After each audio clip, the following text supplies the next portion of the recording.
Bismillahirrahmanirrahim. Assalamualaikum warahmatullahi wabarakatuh. Hadirin yang dirahmati Allah Subhanahu wa taala, di dalam kitab ini kita lanjutkan pelajaran kita. Allah Subhanahu wa taala pernah memberikan wahyu kepada salah satu seorang nabinya, yaitu yang bernama Uzair. Di Uzair ini seorang nabi, tetapi tidak termasuk dari kelompok nabi yang 25. Ya, kan nabi dan rasul banyak ya Pak ya. Yang kita hafal berapa? Hafal semua 25. Ya, bukan hafal, kita paling kenal ya, namanya. Beberapa yang hafal. Ya. Nabi Uzair ini mendapatkan wahyu dari Allah Subhanahu wa taala. Allah Subhanahu wa taala berkata kepada Nabi Uzair, "Ya Uzair, idza adnabta dhanban saghiran fala tanzur ila saghirihi." Kata Allah, "Hai Uzair, kalau kamu melakukan satu kesalahan, satu dosa, jangan kamu lihat dosa kecil kalau kamu kerjain, jangan kamu lihat dari kecilnya itu dosa. Wandur ila man aznabta lahu. Tapi lihat, ketika kamu melakukan dosa, kepada siapa kamu melakukan dosa tersebut? Kepada siapa Pak? Kepada Allah. Kan orang anggap remeh kadang-kadang sama perbuatan maksiat. Ya, orang anggap remeh sama perbuatan dosa kecil. Ya.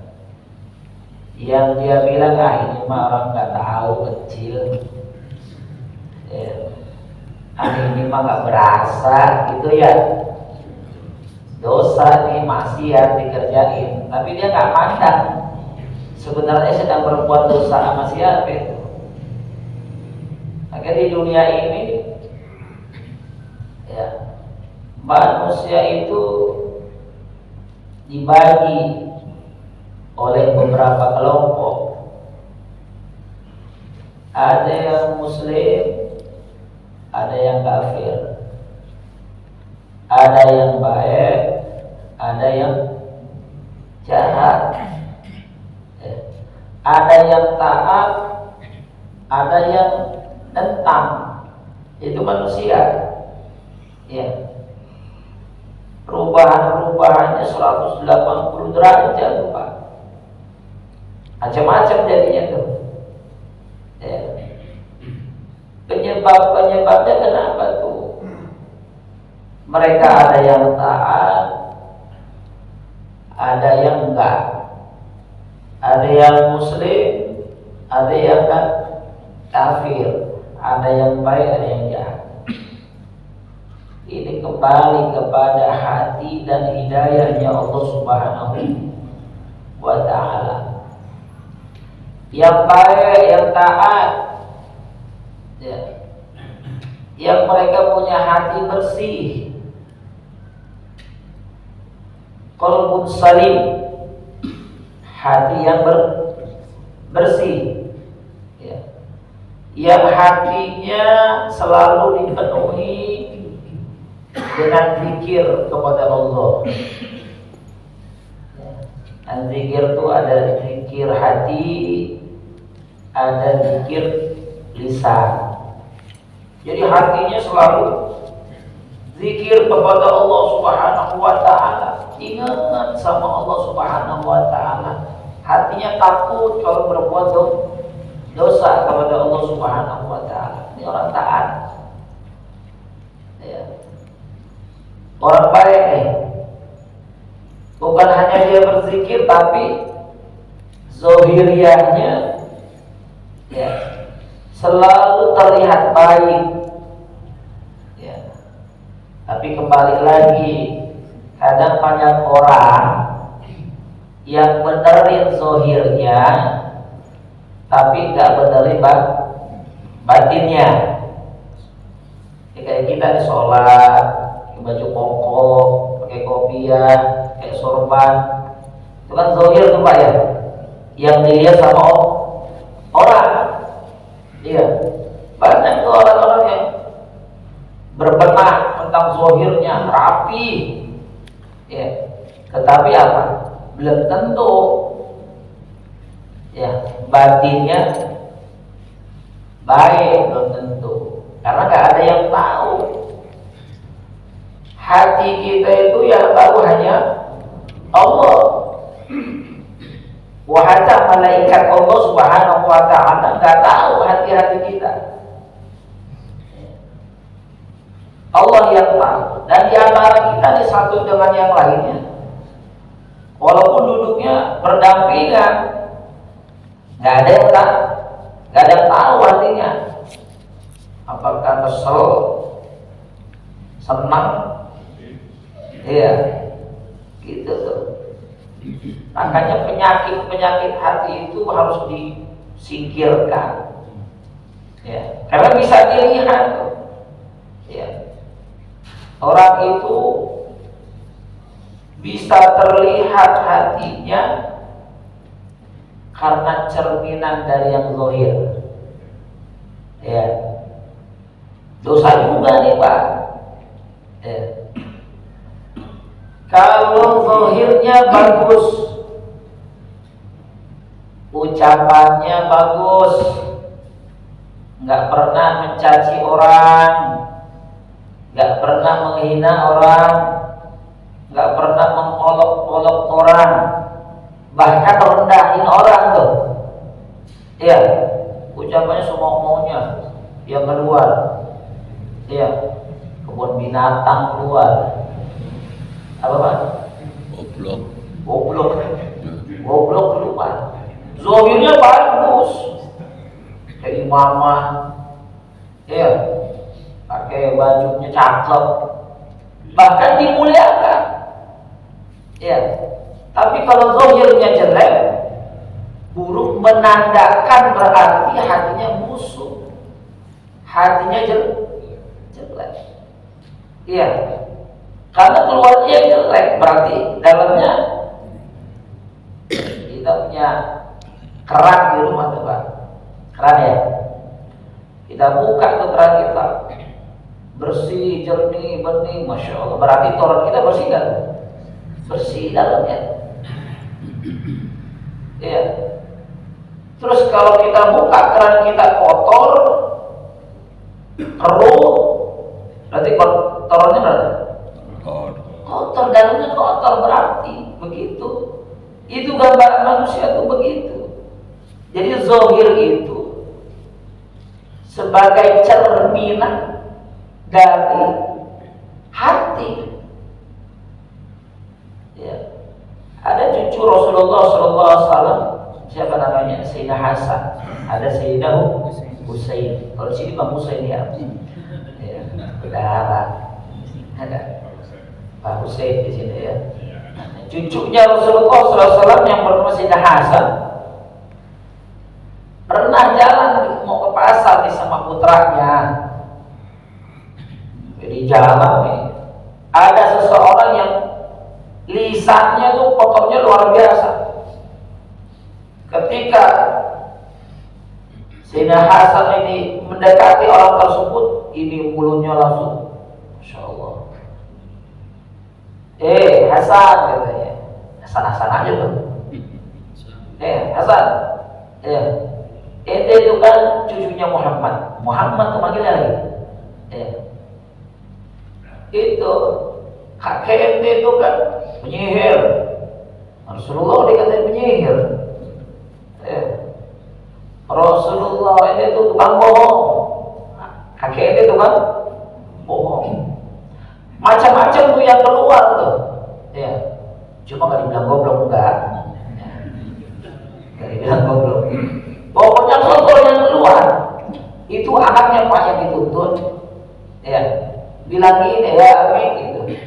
Kok nggak dibales sih? Tuh orang harus mencaci Abi itu. Njit kita dikatain. Apa kata Sayyidah Hasan? Wahai putraku, aku nggak tahu cara membalasnya. Ya, karena aku nggak pernah mendengar ucapan-ucapan yang kotor yang keluar dari lisan kakek untuk membalas seseorang. Gitu. Didiemin. Dan aku juga nggak tahu, Abi nggak tahu kata-kata kotor itu kayak apa. Gitu. Ini cucu Rasulullah SAW. Jadi kalau zahir seseorang lisannya kotor luar biasa, bisa nyakitin hati orang dan perasaan seseorang, menandakan seseorang itu hatinya kotor, busuk hati. Ini penyakit nih Pak, yang bisa menjerumuskan seseorang ke dalam neraka Allah. Karena Rasulullah SAW pun didatangi seorang wanita. Ini seorang wanita ditanya sama Rasulullah, ya Rasulullah, saya punya tetangga ibadahnya luar biasa, zahir tuh kelihatan. Sedekahnya luar biasa ya Rasulullah. Taati kalau kelihatan sama orang luar biasa ya Rasulullah. Tapi lidahnya, lisannya bisa mematahkan hati seseorang, bisa menghancurkan perasaan seseorang, termasuk saya. Gitu. Dia ngadu sama Rasulullah. Itu bagaimana ya Rasulullah ibadahnya? Luar biasa ibadahnya. Apa kata Rasulullah? Wahya finnar. Itu orang tempatnya neraka, kata Nabi Muhammad SAW. Jadi ibadah itu Pak kepada Allah bukan hanya zahir yang kita bagusin, ya, tapi hati batin. Makanya dunia ini begitu tuh. Ada yang taat, ada yang menentang, ada yang baik, ada yang tidak. Begitu Pak dunia. Di dalam Al-Quran Allah sebutkan wala tuhsini yawma yub'atsun yawma la yanfa'u malun wala banun illa man atallaha biqalbin salim. Wala tuhsini, ya Allah jangan kau hinakan aku yauma yub'atsun, nanti itu di hari kiamat, hari di mana manusia dibangkit oleh Allah Subhanahu. Besok kita bakal dibangkit oleh Allah Subhanahu wa taala. Ya, yauma yub'atsun. Mulai zamannya Nabi Adam itu manusia sampai makhluk yang paling akhir yang Allah ciptakan dari manusia. Itu dibangkit semuanya sama Allah Subhanahu wa taala. Wala tuhzini, jangan kau hinakan aku ya Allah. Ya. Ini ada hamba yang minta sama Allah, wala tuhzini, jangan kau hinakan aku ketika nanti aku dibangkit di hari depan. Karena nanti ketika orang itu dibangkitkan di yaumul kiamat itu tergantung amalnya. Ya. Ada yang mukanya ntar kayak gugup, ya. Ada yang seperti kildun. Apa kildun? Hah? Nyemot, ya. Macam-macam nanti bentuknya. Ya. Kenapa mereka bisa seperti itu? Dulu di dunianya rusak. Ya. Lebih-lebih udah rusak zahirnya, rusak batinnya. Maka ketika kita menghina seseorang, mencaci seseorang, lihat, sadar, yang kamu caci, yang kamu hina itu siapa?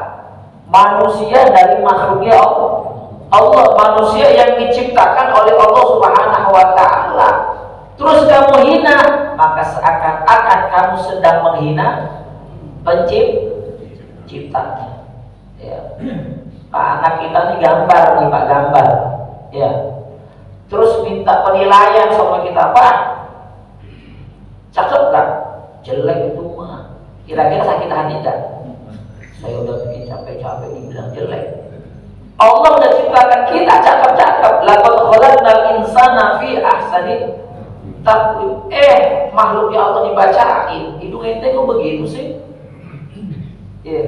Enyok-penyok dikit. Pesek sih. Mancung ke dalam. Itu seakan-akan sedang menghina siapa, Pak? Menghina Allah. Sedang mencaci Allah. Kan kita aja nih ciptaannya marah nggak Pak kira-kira kalau dikatain? Marah. Itu pendek amat. Nah, kita pesan dulu. Ya, kita kan jangan pesan waktu mau dilahirin. Kalau pesan mah cakep kita ya. Gitu tuh. Manusia itu Pak. Maka ketika melakukan dosa, lihat. Ente melakukan dosa itu bukan karena dosanya yang dikerjain itu. Ente lihat, ente sedang melakukan dosa kepada siapa? Kepada Allah. Itu yang kecil tuh Pak. Apalagi yang besar. Nah, batin itu harus benar-benar diperhatikan. Jangan kita bagus-bagusin zahir kita, tapi batin kita rusak, kesal, bawaannya sama orang. Hatinya butuh sama orang. Ya, sama tetangga apalagi ya. Naudzubillah. Nabi SAW sudah katakan dalam hadisnya, ala inna fil jasadi mudghah. Ketahuilah kata Rasulullah SAW, di dalam jasad seseorang itu ada mudghah. Mudghah itu sekerat daging. Ya. Idza fasada jasad kullu. Kalau rusak itu daging, rusak seluruhnya. Wa idza salaha jasad kullu. Tapi kalau bagus itu daging, maka bagus seluruhnya. Itu gambarannya. Ala wa hiya qalbu, kata Rasulullah. Tahuilah bahwa sekerat daging itu adalah hati. Ya. Kita ada hatinya apa? Hati yang dimaksud ini bukan yang berbentuk love itu. Kalau orang menggambarkan hati apa Pak? Love gitu ya, love begitu tuh. Bukan. Ya, hati itu apa namanya? Seperti perasaan. Seseorang tuh kalau mau berpikir kayak begitunya hati. Tapi nggak ada yang tahu. Iya. Nggak ada yang tahu nih kita mau suruhan sama orang nggak tahu. Ya. Kita mau berbuat jahat sesuatu orang, hati kita nggak tahu. Niat kita kan datang ke sini masing-masing nih Pak. Ya Pak. Kita hadir ke masjid ini niatnya masing-masing. Mungkin ada yang karena Allah, ada yang pengen dapat ilmu, ada yang pengen dilihat doang, ada. Jadi datangnya ada yang bukan karena Allah. Iya. Tapi kalau hatinya bersih datangnya karena Allah, dapat tuh dia semua. Wah iya kalau jadi hati. Jadi diperhatikan. Ya. Jangan hanya kita rapikan apa tadi? Zahir. Ya. Tapi juga kita perhatikan Pak. Jaga lisan. Ya. Karena Nabi SAW pernah mengatakan, ya, janganlah engkau jadikan hidupmu yang sebentar tadi. Ya. Janganlah engkau jadikan hidupmu yang sebentar ini untuk mencaci, membenci seorang. Jangan. Ya. Diajarkan oleh para ulama kalau bisa tuh setiap detik, setiap menit jangan pernah di dalam hati kita tuh ada kebencian kepada hamba-Nya Allah Subhanahu wa Ta'ala. Karena fatal tuh Pak. Iya, karena jadi fatal. Ibadah yang banyak yang kita kerjakan, yang seseorang kerjakan di dunia tuh, ya akan sia-sia kalau batinnya rusak. Itu yang pertama tuh. Uzair diajarkan sama Allah Subhanahu wa taala. Lalu yang kedua katanya, wa idza asabaka khair ay asyasir fala tanzur ila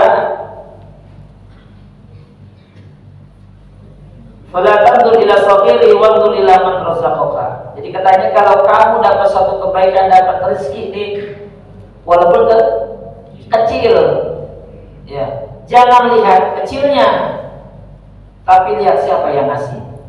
Siapa yang ngasih, Pak? Jadi kita dapat rezeki hari ini nih. Rezekinya bukan berbentuk materi. Ya, ilmu rezeki kan?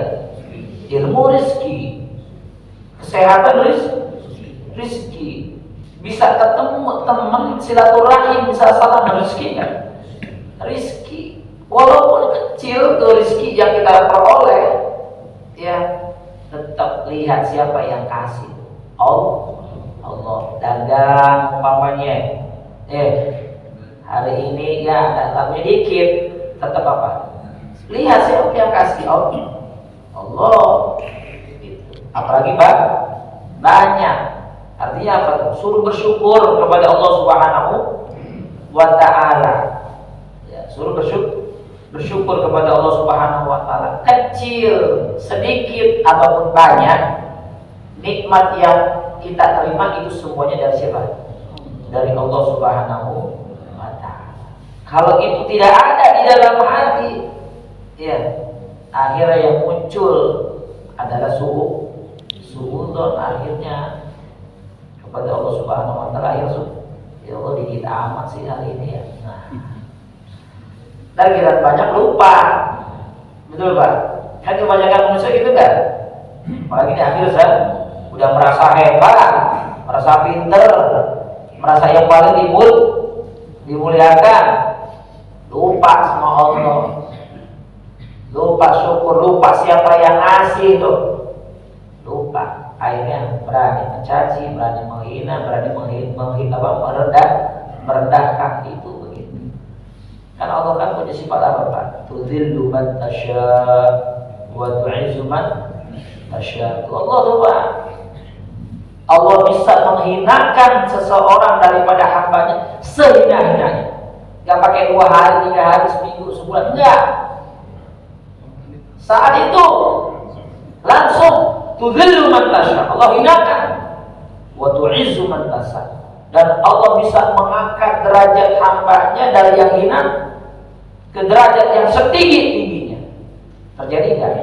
Terjadi. Lalu bersyukur, ingat kenikmatan yang kita terima walaupun kecil, ingat kembali itu semuanya dari Allah. Kemudian yang terakhir, yang ketiga, kata Allah Subhanahu wa taala kepada Uzair, hanya wa idza asabaka baliyat fala tashkuni ila khalqi kama la ashkuka ila malaikati idza